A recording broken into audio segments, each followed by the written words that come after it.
Hola, ¿qué tal, amigas, amigos televidentes en Extra Plus? Un gusto saludarles, darles la bienvenida a esta edición de Adelante Nicaragua, con la que estamos arrancando esta semana de noviembre, tercera semana ya de noviembre, con los doctores Cairo Amador Arrieta y Humberto Áviles Bermúdez, para echarle un vistazo rápido, porque no se puede más en una hora, a los principales acontecimientos alrededor del mundo. Una semana más tarde de haber depuesto al presidente Evo Morales en Bolivia, 24 muertos. 23 muertos.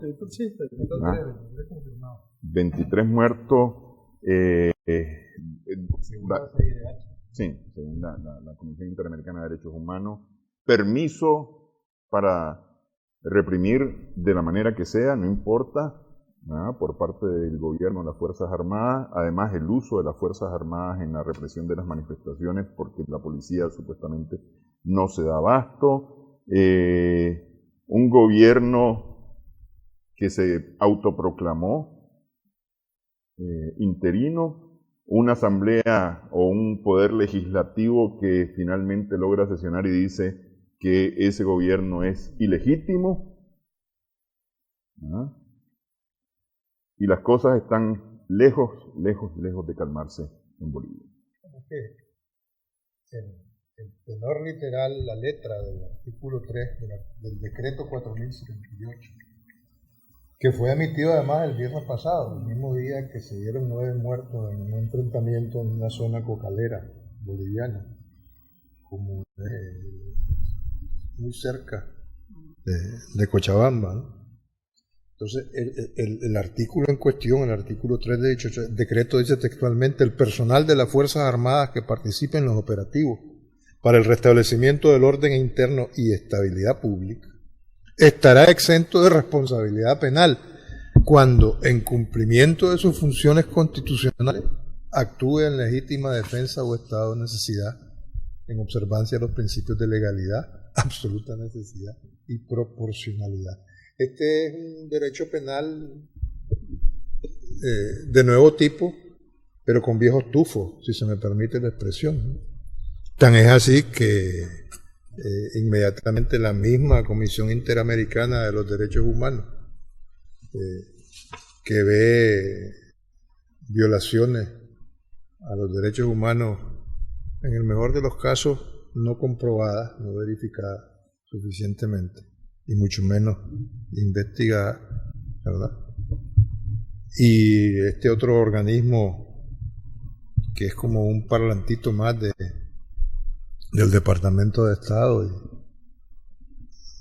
y el Human Rights Watch, han pedido abiertamente la derogación del decreto en cuestión, del 4078. Ahora, ese decreto, es decir, el gobierno autoproclamado en Bolivia no tiene capacidad de legislar.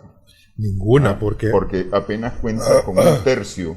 No, es que lo veamos desde donde querramos ver, es un gobierno ilegal, ilícito e inexistente para los efectos legales, porque se saltó por alto no solo la reglamentación del propio Congreso, la Asamblea Legislativa Plurinacional Boliviana, sino la Constitución Política. Sí. Y sigue saltándoselo. Entonces, justamente al no tener ningún legislativo, está gobernando por decreto. Así es. Pero este decreto, específicamente este decreto, no es nuevo. Está basado en un decreto del gobierno de Carlos Mesa. ¿Cuando le dieron la insurrección a Carlos Mesa? Cuando le dieron la insurrección a Carlos Mesa, o cuando Carlos Mesa asume después de Sánchez de Lozada, después de la renuncia de Sánchez de Lozada. Él era el vicepresidente de Sánchez de Lozada. Que entonces, también lo derrotaron. Que también es derrocado. Y él crea ese decreto que fue declarado inconstitucional en su momento por las autoridades bolivianas. Y este gobierno está tomando ese decreto. No, el MAS ya interpuso un recurso de inconstitucionalidad. La diputada Brito informó de eso que está comentando Cairo, un recurso ante el Tribunal Constitucional. Pero al final del asunto, da toda la impresión de que estás de alguna manera polarizando aún más esta sociedad. Y da la impresión de que la idea de Evo, precisamente, esa ausencia de liderazgo con la partida de Evo, está probando ser insustituible. No solamente están esa posición del decreto famoso 3, el artículo 3 del decreto 4078. Dirigentes campesinos de Cochabamba lanzaron un ultimátum a Jeanine Áñez, la presunta presidencia, para que renuncie a la presidencia ilegal que dirige, y le dan 48 horas. Caso contrario, amenazan con bloqueo nacional. Exigen, además, repliegue de las Fuerzas Armadas. De manera que por donde vos lo veas, la situación está mucho más complicada que lo que estaba cuando estuvo Evo. No solamente eso, el viernes murieron 9 en una sola jornada. Y la mayor parte de los 23 que estaba mencionando Humberto hace rato son precisamente post-Evo, no antes. Sí. Sí. De forma y son manifestantes contra el gobierno. Y son manifestantes contra el gobierno, de donde la señora esta le dio al ejército la orden de acompañar a la policía para darle un punto final a este vandalismo. Pero fíjate que, es decir, a ver, más que leer la orden, porque eso fue el día lunes 11 de noviembre, antes de la supuesta sesión que al final nunca llegó a tener el quórum suficiente para establecerse, en la que ella se autoproclamó presidente, que fue el día martes 12. Permíteme leerte un mensaje que me acaba de llegar. Uh-huh. Para este lunes están previstas importantes movilizaciones hacia La Paz. Los Ponchos Rojos, la Federación Bartolina Sisa, los Jacoleros de los Yungas y organizaciones del Alto llegarán hasta la capital contra el supuesto golpe de Estado y en defensa de Evo Morales y la Huipala. Esta marcha pretende llegar de la ciudad del Alto a la ciudad de La Paz. En el caso de la ciudad del Alto, esta se encuentra dividida. Hay sectores de la población que tienen una sola consigna, que renuncie a la señora Jeanine Áñez. Pero otros, que no son minoritarios, aplauden el paso de las Fuerzas Armadas, marcha, pide paz y que los dejen trabajar. La ministra de la Construcción, Rosana Lizárraga, anunció conversaciones preliminares y leyó una carta en la que invitó a los alteños movilizados a una mesa de trabajo. Ahora de nuevo están llamando al diálogo que llamó Evo en su momento y que la oposición no le hizo caso. ¿Y qué ha pasado llamando? Evo ha pasado llamando, sí, es decir, ha pasado insistiendo en la necesidad de un diálogo para resolver la situación de Bolivia. Entonces ahorita la situación está altamente, mucho más. Esto está como decía Mao, ¿verdad? Una chispa, una chispa te prende te prende la pradera, ¿verdad? Sí. Y esto no tiene visos de solución absolutamente, porque es decir, el gobierno no quiere sentarse a dialogar. Es decir, aparte de ese llamado de la ministra del Trabajo, no hay de parte de los que están detentando el poder en este momento, o que dicen ellos tener el poder en este momento, no hay ninguna intención de sentarse a dialogar con la gente que esté en protesta, porque la demanda de la gente en protesta es que se vuelva el orden institucional en Bolivia. Pero eso pasa porque imita el gobierno autoproclamado. Sí, no, evidentemente. Digamos, todos los ultimátums que se han planteado, este ya debe ser el segundo, si no el tercero. Sí. ¿Ya? Que dicho sea de paso, pues no sé qué efectividad han tenido a esta altura, ¿no? Sí, porque ese que decías, creo que fue de ayer, es decir, que le quedarían 24 horas más según ese plazo. Insisten en lo mismo, ¿no? En que lo primero, o la condición indispensable, es la dimisión del gobierno de la señora Áñez. Por las razones que ya hemos comentado, ¿no? Pero ya coincidencias macabras, aparte ya la cantidad de muertos tanto en Bolivia como en Chile se equiparó. Sí. 23 muertos también en Chile en un mes de protesta. Pero ese equilibrio va a ser ampliamente superado, ¿no? Pues eso está muy claro. En el corto plazo. Pues Piñera se vio obligado a salir a entonar un mea culpa tardío, 3 días después de los incidentes más violentos, donde destaca la denuncia de que un equipo médico que estaba atendiendo a un jovencito que parece que había sufrido un ataque cardíaco fue atacado por balas por perdigones de los carabineros.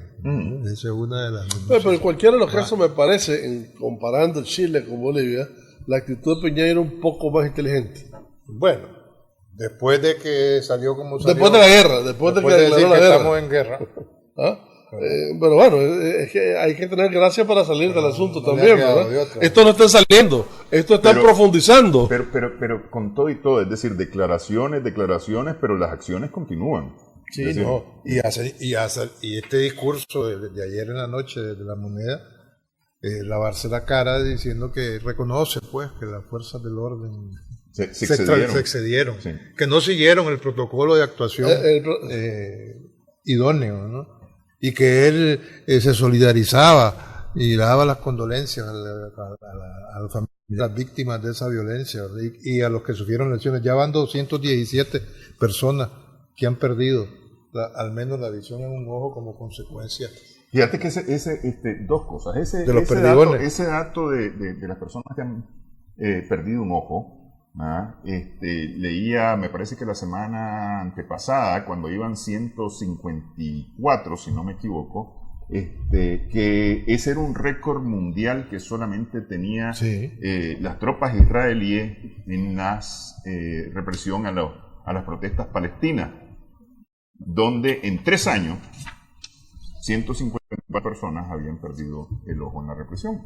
Aquí en 3 semanas estabas hablando 154. de 154. Ahora ya son 200, más de 200 los que han perdido la vista. Pero además, absolutamente salvando todas las distancias, en los dos casos, tanto en Chile como en Bolivia, estás hablando del uso de fuerzas militares, efectivos militares, para poder controlar las manifestaciones, para poder controlar las protestas. Porque la policía se ha visto totalmente desbordada en la contención del orden en la ciudad. Sí, lo único que cabe destacar en el caso particular de Chile es que tras un mes de protestas en las calles, de ese cuestionamiento abierto al exceso en el uso de la fuerza cometido por la Fuerza Armada, el haber sacado el ejército a la calle, que luego tuvo que volverlo a cuartelar, pues consiguieron llegar a un acuerdo para, después de 48 horas de negociación, para que exista presuntamente todavía, porque eso no está ratificado, ni consensuado totalmente, un referéndum en abril próximo para una constituyente, abrir el camino de la constituyente. Ahí está la discusión si es asamblea constituyente o la versión de Piñera. O la versión de Piñera. Entonces, no las tienen todas consigo, porque llegaron a ese acuerdo el gobierno y unas 200 organizaciones sociales, ¿no? Pero, mientras tanto, la discusión está entre una convención constitucional y una convención mixta en torno a la posible discusión, elaboración de una nueva constitución política. Así se llenaba la boca Piñera en su discurso de anoche, que es la primera vez que una constitución va a ser discutida en democracia, por aquello ya tan sabido, ¿no? Sí. De que la vigente es la misma constitución de la dictadura de Pinochet, ¿no? Bajo cuyo alero él hizo mucha plata. Ahora, con todo y todo, es decir, ya de entrada, cualquiera de las dos opciones significa un logro muy importante para Chile. Cualquiera de las dos opciones. Ya sea que en reformas a la Constitución o haya una nueva Constitución, estás hablando de un avance importante de acuerdo a lo que están pidiendo los manifestantes, ¿no? Y bueno, también hay que decir que uno de los acuerdos fruto de las negociaciones es que parece que hay en principio acuerdos sobre la reforma tributaria. Y Piñeira... Y las pensiones. Es que eso es lo que anunció Piñeira precisamente anoche, que ahora van con la reforma a los fondos de pensiones, ¿no? Y no solamente el 20% que había prometido, aún más, dice. Pero tuvo que haber pasado todo eso por el aún más. Sí. Entonces la discusión con esto, complementariamente, sobre si convención constitucional o convención mixta, es si se va a convocar para que funcione en paralelo al Congreso Legislativo chileno, o sea, una asamblea constituyente en paralelo, o una convención mixta que se componga un 50% de parlamentarios ya electos y otro 50% de delegados para esos efectos, ¿no? Por ahí más o menos van las cosas en Chile, pues, hoy por hoy, ¿no? Sí, que no es absolutamente nada de lo que está pasando en Bolivia. En Bolivia, no hay acuerdo. No hay visos de solución todavía. Llegó el enviado especial del secretario general de las Naciones Unidas, del señor Guterres, y dice que la cosa está complicadísima. ¿Verdad? Que no hay. Se suponía que con los buenos oficios de este hombre bueno que le suele decir cuando andan de intermediario o de mediador, pues iba a iniciar el diálogo, pero no hay señales claras, ni tenemos interlocutores claros más allá de Evo Morales en México, que es al que clamorosamente reclaman la mayoría. Y que la señora le dijo, si vienes, vas preso. No, ya le dijo que es que usted va a tener que enfrentar la cárcel porque cometió un delito electoral. Sí. Por donde la viaja está en estos momentos en posición extrema Bolivia. Interesante porque están clamando las bases el regreso de Evo. Incluso hubo alguna fisura en un momento determinado en la COP, ¿verdad? Ya la COP está igualmente al lado, reintegrándose al MAS de alguna manera, ¿no? Bueno, sí, pero el problema es que no olvidemos que la COP tuvo coincidencias poco afortunadas, por decirlo eufemísticamente, al sugerirle en el mismo tenor que las Fuerzas Armadas a Evo Morales que mejor renunciara, ¿no? Así es. Ahí están las consecuencias de otras, ¿no? Así es. De manera que lo cierto es que el ambiente está muy tenso, no se mira, la legitimidad de la señora está sumamente cuestionada por todo, no existe. Y todo el mundo la está reclamando, el gobierno sigue funcionando y por tanto el legislativo debería aprobar cualquier cosa. Si le sumamos el eco internacional, por ejemplo, el varapalo, como le gusta decir a los periodistas españoles, que le dio Bernie Sanders a Jorge Ramos. Sí. A propósito del tema de Bolivia, y dice, no, eso es un golpe de Estado aquí y en la China, pues, en Cafarnaúm. A propósito de eso, Estados Unidos reconoció a la señora Áñez. ¡Qué sorpresa! ¿Qué sorpresa? Estados Unidos, creo que El Salvador. Otra sorpresa. Creo que El Salvador. Ya. Brasil, por supuesto. Abrió la boca. Creo. Bukele. No Brasil, por supuesto. Lo que no está claro es el presunto reconocimiento ruso. No está claro. No, pero los rusos dijeron que no. Por eso, es que fue una declaración manipulada del vicecanciller ruso para América Latina. La tergiversaron. No es que Vladimir Putin haya reconocido al gobierno de la señora Áñez. Pero una declaración que vi era que eso era un golpe de Estado y que debía devolverse a la constitucional. Pero ya que estamos hablando de Rusia, al margen de todo esto, del Ecuador, Chile, Bolivia, etcétera, los chinos, hermano, como que estamos más allá del bien y del mal. No dicen nada. Es que ellos son chinos. Salvo con lo de Hong Kong, que dijeron varias cosas este fin de semana. De eso vamos a hablar, y vamos a hablar también de la parte de Ucrania, a propósito de Rusia, ¿no? Sí. Y a propósito del impeachment. A propósito del impeachment. De Rusia y la distensión con Ucrania, aparentemente, y el impeachment a propósito de Ucrania. Pero fíjate que yo creo que deberíamos mencionar a Venezuela. Si querés hacemos una pausa primero antes de tocar Venezuela. Regresamos en breve. En adelante, Nicaragua en Extra Plus.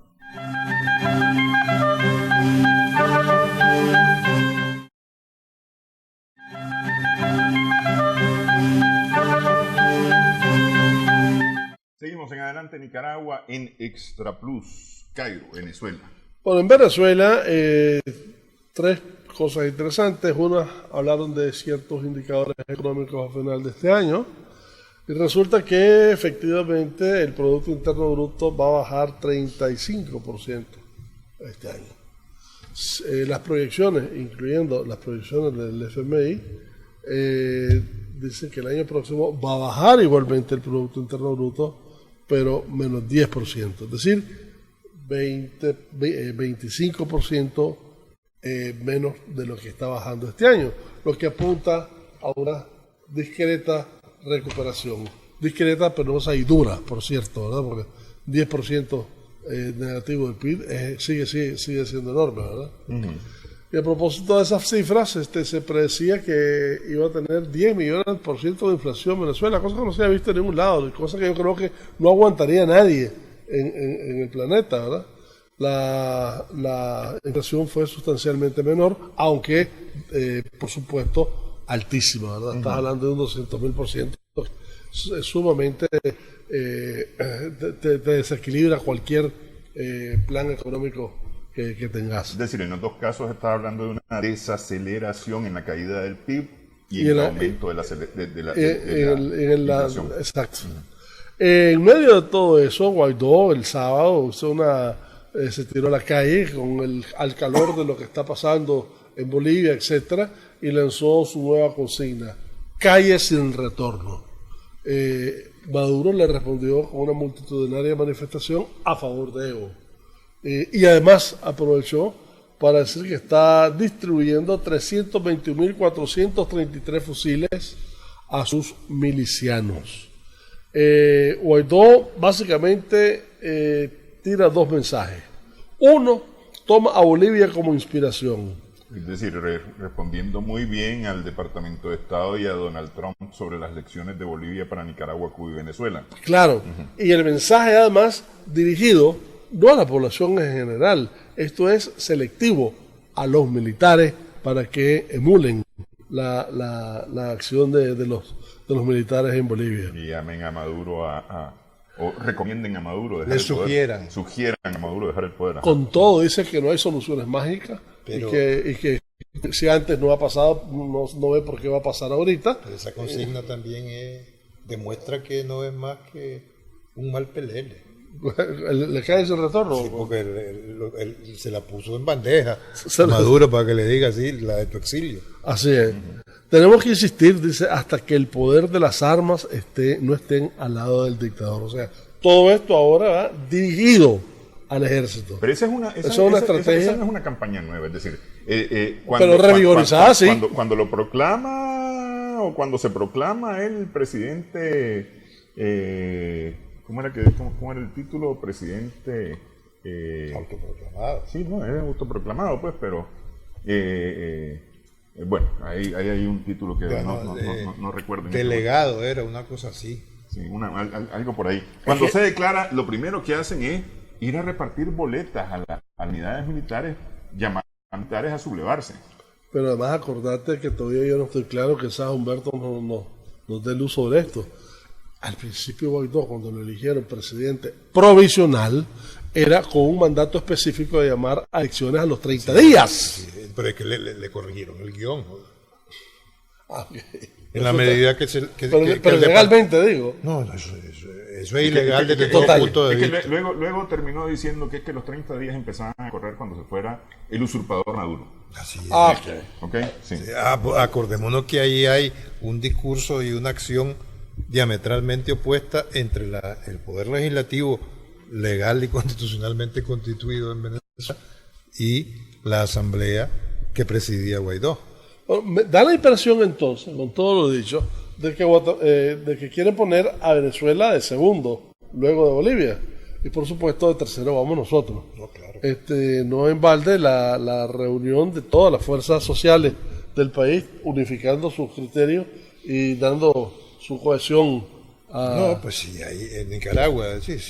Ni en balde las marchas que por segundo sábado consecutivo se han dado en todo Nicaragua. Así es. Manifestando el apoyo masivo de los nicaragüenses a Evo Morales en particular, no a Bolivia en general, porque a Evo Morales y a su gente, ¿no? Estamos hablando del 70% de la población boliviana, ¿no? Prácticamente. De manera que el ejército de Venezuela está tranquilo, no se ha pronunciado, no ha salido a las calles, Padrino está... Bueno, agarraron un avión lleno de drogas que estaba pasando el espacio aéreo venezolano, con no sé cuántas toneladas, y Padrino sí dijo en ese momento, no jueguen con Venezuela, que estamos totalmente en control del aire, tierra y mar alrededor del país, ¿verdad? Sí, es que después de Bolivia el intento de sublevar de alguna manera las Fuerzas Armadas en la troika del mal se han intensificado. Sí, por supuesto.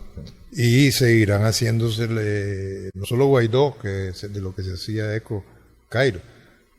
Si uno entra en las principales ventanas de redes sociales de los autoconvocados o de la disidencia nicaragüenses, el llamado a las Fuerzas Armadas a que sigan el ejemplo de Bolivia, esa es la manera, es constante, ¿no? Y luego el eje de la martirizada iglesia nicaragüense, sobredimensionando el caso particular de la parroquia San Miguel de Masaya, ¿no? Y generalizando el conflicto, porque ¿no? el sociólogo, uno de los sociólogos famosos, que por estos lados, hermano de una de las famosas escritoras, habla de la confrontación del Estado con la iglesia. Hermano de una de las famosas Escritoras, poetisas. Hermano no, ex. Bueno. Pero bueno, no importa. Con independencia de eso, también llama la atención, no nos había contado que él tenía la catedral tecnológicamente más avanzada de Nicaragua, ustedes. Hay Smart TV en cada columna de la catedral Matagalpina. No sabía. Es una cosa impresionante. Tenés rato de no ir a la catedral de Sí, eso debo de admitirlo. Y entonces, y parece que hay... Pero ni tan rato, la verdad que ahorita que estoy recordando, estuve hace como 3 meses en una misa. Y no te fijaste. No me fijé. Puedes estar pendiente de lo que decía tu obispo. ¿Tienen Smart TV? Sí. Hay fotos en las redes sociales, creo que en Facebook esta mañana las veía sin ir más lejos. ¿Para qué quieren tanto Smart TV? Además de los de 50 y tantas. Seguramente transmiten en circuito cerrado. Sí, para que todo el mundo pueda ver. Y deben sacar la pantalla al atrio para que vean al monseñor de turno. Bueno, pausa en esta edición de Adelante Nicaragua. Regresamos en breve.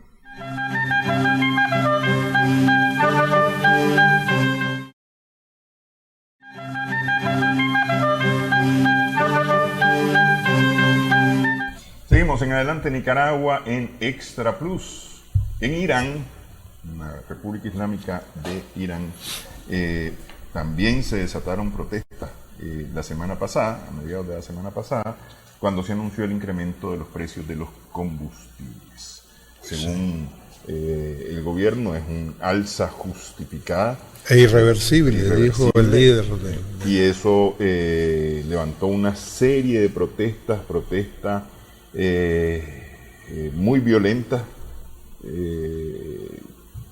que además de tener el rechazo, por supuesto, del gobierno y organizaciones del gobierno, tiene la total aprobación y solidaridad del Departamento de Estado de los Estados Unidos. Bueno, fíjate 3 cosas. México nunca ha tenido ese problema. El precio interno de su gasolina responde a las variantes internacionales y a los costos reales de producción. Irán y Venezuela sí, los subsidios eran terribles. Incluso hubo una acción el año pasado donde al final se incendiaron 18 estaciones de gasolina, 18 gasolineras. Y este año hay varias modalidades. La primera es, sí se va a incrementar de 8.000 a 15.000 en la moneda nacional, lo que significa como 3 centavos de euro por litro. Pero ese excedente va a servir para que el gobierno de Irán tenga recursos para redistribuir a parte de la población que por las sanciones impuestas por Estados Unidos y demás ha perdido el empleo o tiene una situación de subempleo, o mejorar el sistema de salud para esta gente y la parte de la vivienda, etcétera. Y estaba en esa dimensión, ¿verdad? Vamos a hacer un incremento, este incremento es necesario, el Estado ha perdido tantos recursos por la agresión y la injerencia extranjera, les aseguro, dice Rouhani, que 1 centavo de este incremento no va a ir para el gobierno, va a ir precisamente para reforzar a los sectores que han sido más perjudicados con las sanciones. Eso ya es un gran momento, ¿no? Pero es que ese dato que estás dando es un dato que no se publica y no se menciona. Se ha hablado de prácticamente duplicar el precio de los combustibles, pero no se ha hablado de la magnitud de esa duplicación, en el sentido de cuánto es el costo. Es decir, porque, vos decís, pasaron de 8.000 a 15.000, evidentemente es mucho más que ese combustible. Pero tampoco es así. Pagan de 10.000 a 15.000. El combustible tiene tarjeta, vos tenés tu tarjeta para los primeros 60 litros de combustible que compras. A partir de 60 litros... El doble. 30. 30. Triple. Hay dos escaladas. Reales. Sí, pero a lo que voy es a lo siguiente. Es decir, cuando vos decís se duplicó el precio del combustible, vos pegás el grito al cielo. Vos me decís aquí en Nicaragua que se duplicó el precio de los combustibles y pegamos el grito al cielo. Es que lo que pasa, me da la base. La magnitud, correcto. Que eso es lo importante. ¿Cuál es la magnitud? Si pagás 1 centavo y te suben a 2 centavos, es el 100%. Claro. Sí. Eso. Sí. Y si vas a pagar... Por eso comencé diciendo que México nunca hizo eso. Es que justamente eso es lo que nunca se ha explicado, o lo que no se explica a través de los medios. Es decir, se ha hablado de duplicar el precio de los combustibles, pero no se habla de qué significa ese duplicar ese precio. Eso porque además en cualquier caso es un 50% de incremento en los primeros 60 litros de combustible que vos comprés, tarjeteado, por así decirlo, ¿no? Sí. Y eso tenés que prorratear el porcentaje total de incremento en los dos precios. Ahora, esos 60 litros semanales, mensuales. Mensual. Bueno, en cualquier caso, lo que sí está claro es que la agencia oficial de noticias FARS de iraní dice que 87.000 personas protestaron en diferentes ciudades de todo el país y hay más de 1.000 detenidos como consecuencia de los disturbios, ¿no? Y ya se habla de varios muertos. Incluso el líder espiritual iraní, Khomeini, reconoció la existencia de algunas, dijo que habló de algunas personas que perdieron la vida, ¿no? Se quemaron 150 bancos e instituciones financieras, para que estemos claros, ¿no? Fueron incendiados o saqueados en el mejor de los casos, ¿no? Y entonces Khomeini dijo en su intervención que él no es experto, pero que los 3 poderes, ejecutivo, legislativo y judicial, habían tomado la decisión y tenían el apoyo suyo, evidentemente, ¿no? Y siendo así, se debe cumplirse, ¿no? Entonces estamos ante las protestas más serias en los últimos 2 años en Irán. Pero además estás, de hecho, viendo que la posición económica interna de Irán está golpeada. Sí. ¿Ah? Y esta es una forma de captar recursos para solucionar a esas capas de población más afectadas. Ok.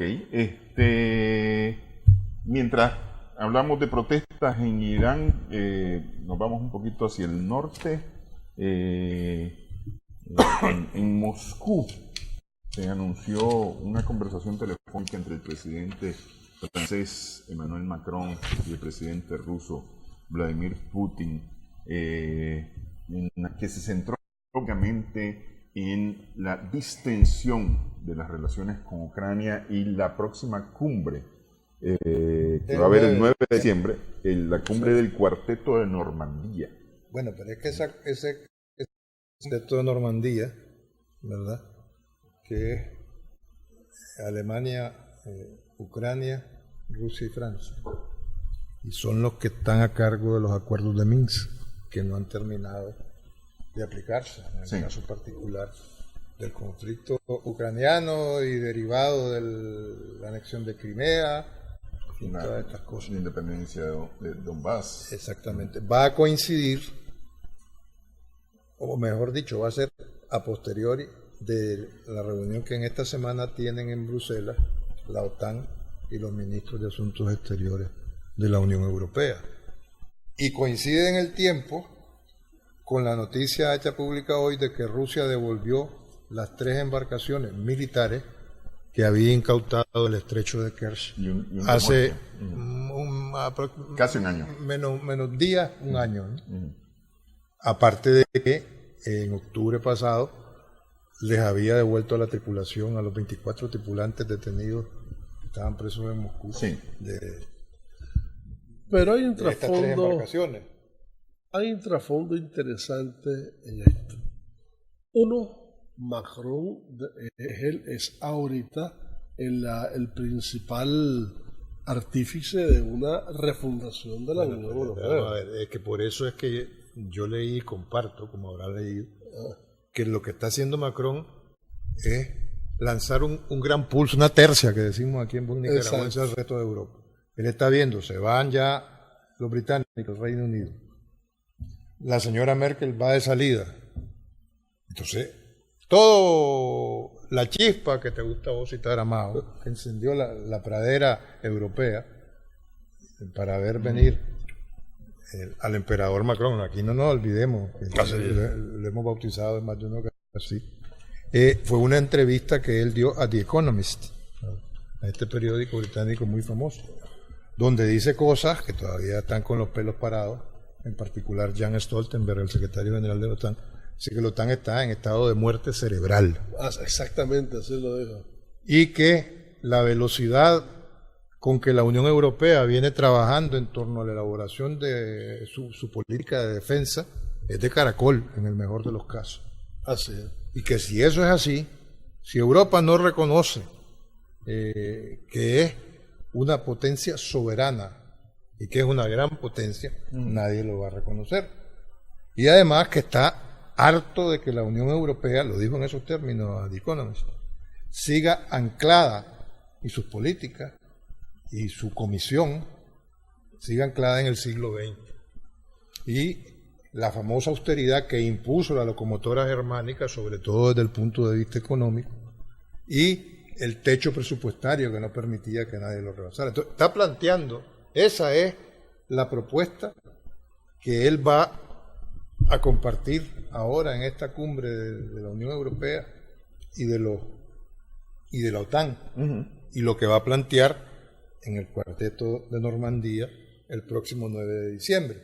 Porque en torno a la cuestión ucraniana, y ese fue el hilo conductor ha sido Ucrania, él ya le confirmó a Macron en esa conversación a la que vos referías, y confirmó a Kiev, en el caso ucraniano, que va a participar Putin en la reunión del Cuarteto de Normandía, lo cual viene a reflejar no solamente una distensión, sino que varias cosas se mueven en torno a Ucrania, en torno ahora el impeachment y la vinculación con Ucrania, todos los personajes que están hablando. Hoy el tuitópata amenaza con testificar, haciéndose eco del llamado que le hizo Nancy Pelosi. Antes que nos metamos no, a propósito de Ucrania. Pero antes de eso, una cosa más alrededor de lo de Macron. Porque Macron dice que está descerebrada la OTAN y que con Estados Unidos no pueden contar. Entonces, ahí mi pregunta, ¿entonces van a contar con Rusia? No es decir, porque en teoría la solución de él es, lo primero que hay que hacer es pensar en la soberanía europea y pensar fundamentalmente en que Europa es una potencia.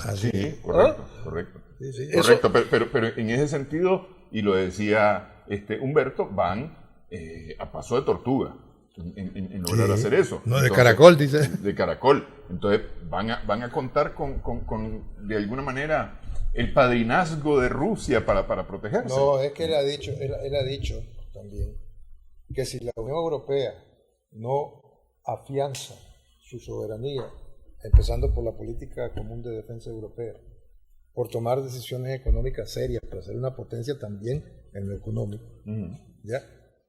¿Qué es lo que va a ocurrir? Que pueden caer en la dependencia o de Rusia o de China o de las dos, ¿me entendés?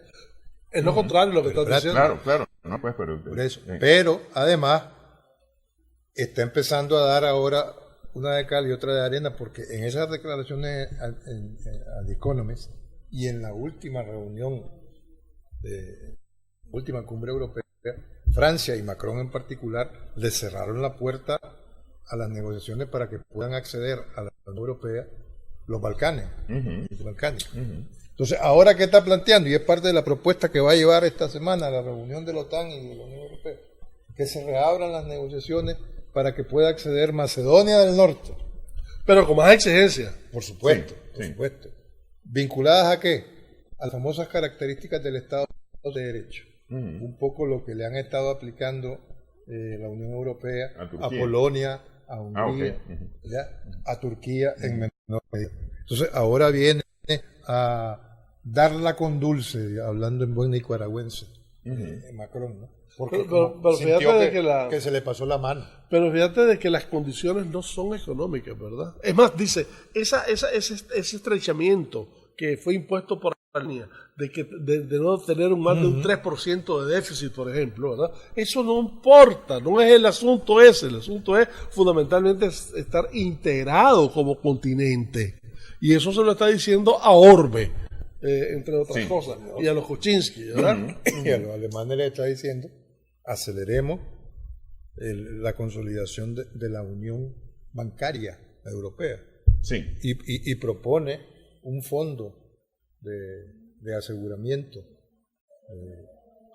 del presupuesto europeo. Y además se está preparando para liderar la elaboración del próximo presupuesto de la Comisión Europea, del 2021 al 2027. Pero, por ejemplo, no lo hemos dicho, pero es bueno que no se nos olvide destacarlo. En esta reunión de ministros de Asuntos Exteriores europeos, va a pesar mucho, y en las próximas decisiones de la Unión Europea, cómo quede al final conformada la Comisión Europea. El gobierno todavía está en veremos. La Ursula von der Leyen no ha podido tomar posesión porque hay 3 comisarios pendientes. El francés necesita ser ratificado, el que tuvo que proponer, porque el Parlamento Europeo se echó a la primera candidata. Un húngaro, que también se habían echado para atrás, y el británico, que Johnson no termina de elegir al comisario europeo, que aunque se vaya el 31 de enero, en la hipótesis de que logre la mayoría absoluta en las elecciones del próximo 10 de diciembre, Boris Johnson, tiene que nombrar un comisario, así sea por 10 días, y ya tendría que haberlo nombrado. Entonces eso está gravitando en la reunión, sobre todo de cancilleres, donde va a estar el nuevo comisario de Política Exterior, el español Borrell. Pero tanto la von der Leyen, y con esto termino el comentario, como Josep Borrell, deben en gran medida su designación, su elección, la una como presidenta de la Comisión Europea y el otro como comisario a Macron. Y en ese sentido el corazoncito le late un poco hacia el país galo. Mejor como decía Fischer, mi corazón late a la izquierda. Bueno, depende de cuáles de los Fischer te retirás. Si al jugador de ajedrez o a un Fischer de por estos pagos. Al alemán. Bueno, pero hay otra cosa, además de eso, que en medio de todo eso, mirá, fue como escopeta, le tiró a todo el mundo el hombre.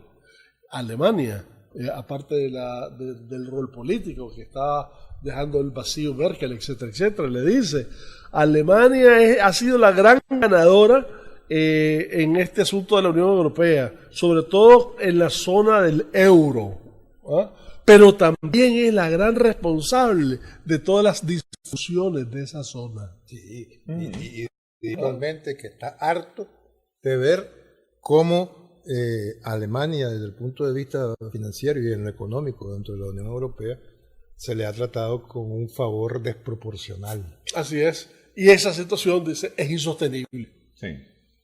Se decía, dice, un euro en Grecia, en los tiempos de la crisis de la eurozona, no vale lo mismo que un euro en Berlín. Sí, que eso fue un tema que se debatió mucho y se habló mucho acerca de los niveles o los estatus de los países o de los ciudadanos de los países miembros de la Unión Europea.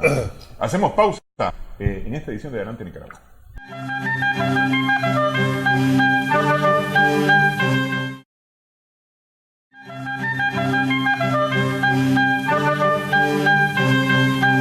Seguimos en Adelante Nicaragua. Ok, Trump decía que quiere testificar. Dice que está pensando seriamente en testificar. Ha pasado volando riata al supuesto. Pero que Twitter en vivo, cuando estaba dando declaraciones la embajadora en vivo. Sí. ¿Ah? Y no, y jodiendo.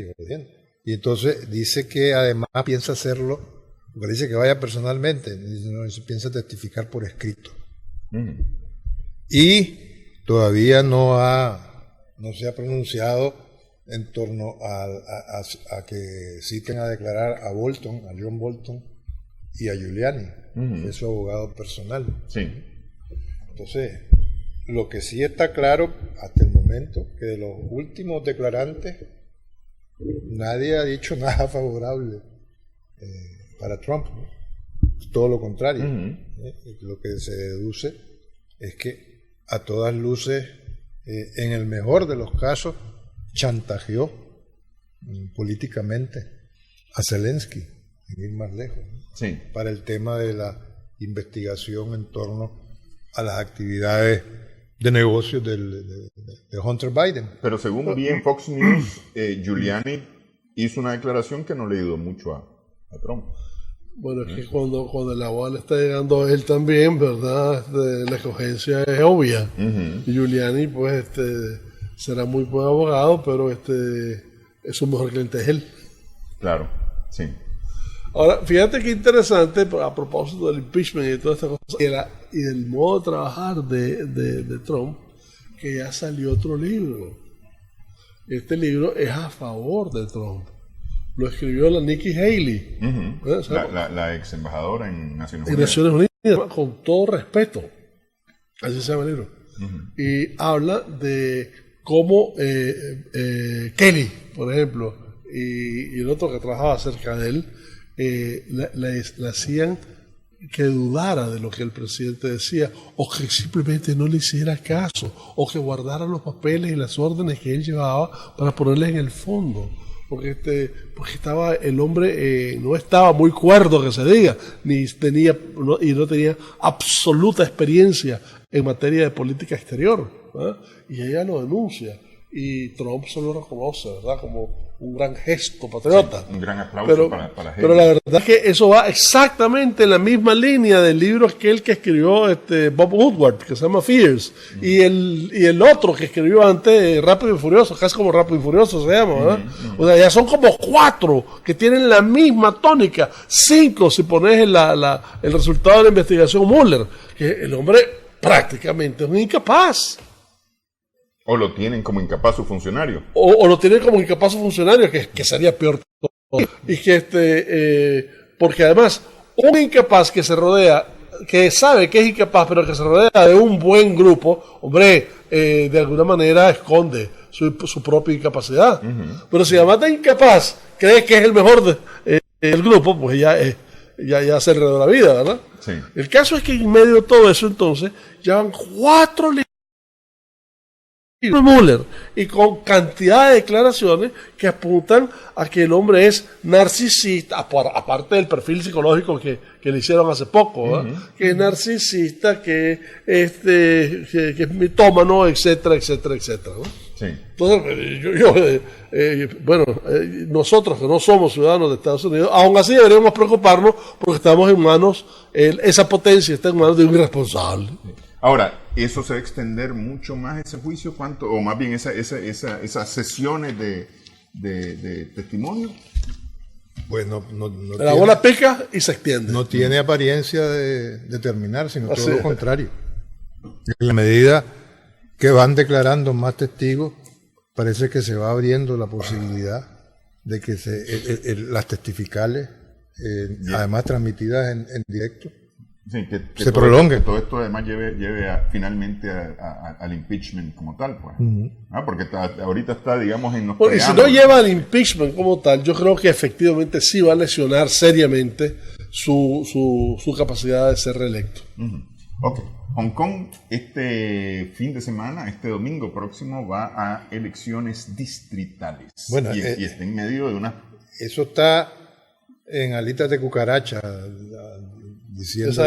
diciéndolo chapeadamente, porque el cerco a más de 500 estudiantes en Hong Kong por parte de la policía, pues...